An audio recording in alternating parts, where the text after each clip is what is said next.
I can guarantee you what you're seeing happening is victim mentality versus victor mentality. And That's I promise great, by you, the way. the I love people that. here are Isn't going that to great? win.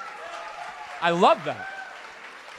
And there's no doubt in my mind. I can tell you right now who is going to be better off when we look 20 years, when we look at the faces in this room, who is going to be better off are the girls that are sitting right here and across this room, because they don't have your mentality. Victim mentality is not cool. I don't know why people like being oppressed. It's the weirdest thing I've ever heard. I love oppression. We're oppressed. 400 years of slavery, Jim Crow, which, by the way, none of you guys lived through. Your grandparents did, and it's embarrassing that you utilize their history. You utilize their history, and you come in here with more emotion than they ever had when they were living through it.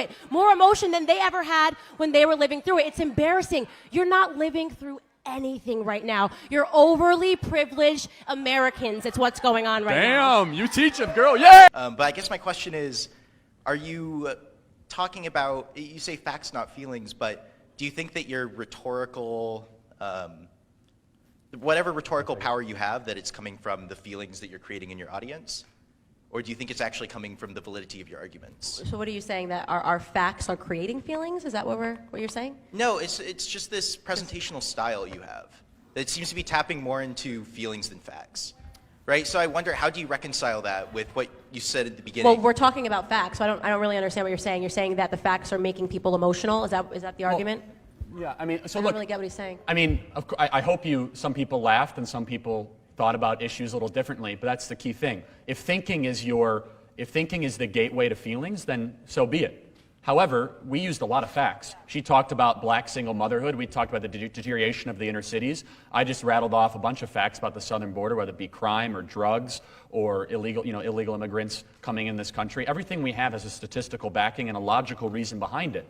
So when we say facts over feelings and you're creating and sculpting public policy, we take a step back and we do critical thinking and reflection based on logical history, perspective, and good ideas, timeless ideas that can stand the test of time and natural rights and respect for the individual.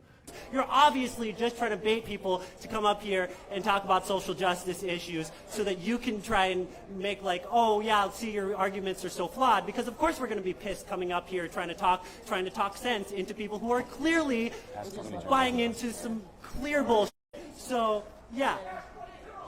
All right, I'm just going to give you, that's great. I hope you expressed yourself, and that's great. Thank you. No way. I also want to know where the open mic is. That's it. You're in front of it. You're in front of it. Okay, good. That This was is great. an open mic. I'm glad. You guys are a great audience. Great. Thank you. You're welcome. Great. That was awesome. Let him speak. He just wanted to be heard. There are only two genders. So I would agree with you that authoritarian socialist states like Cuba and Venezuela have been disasters.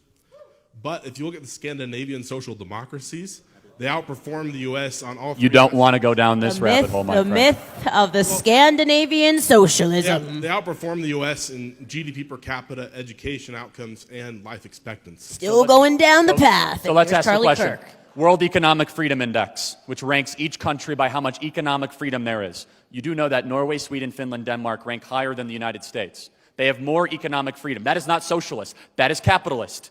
In many ways, the Scandinavian countries are more capitalistic than we are. Where they're not is where is universal health care, or they give out a bunch of stuff. I don't want to live in a country with a 70% tax rate, but as far as you rank the Economic Freedom Index, they're much higher. So you would support the deregulation of the economy, the repealing of Dodd-Frank, the lowering of small business taxes, the abolition of the FICA tax. You would support all these things, which are inherently anti-socialist, inherently anti-democrat. An objective measure, right? If we're going by the measure of median income, though, it's better. Because there's no, I mean, I could go cosmically better endlessly. country. I could go endlessly on why America is the greatest country ever to exist, but here's the funny thing. I bet you won't leave. Because America is the only country in the world that even those who say they hate it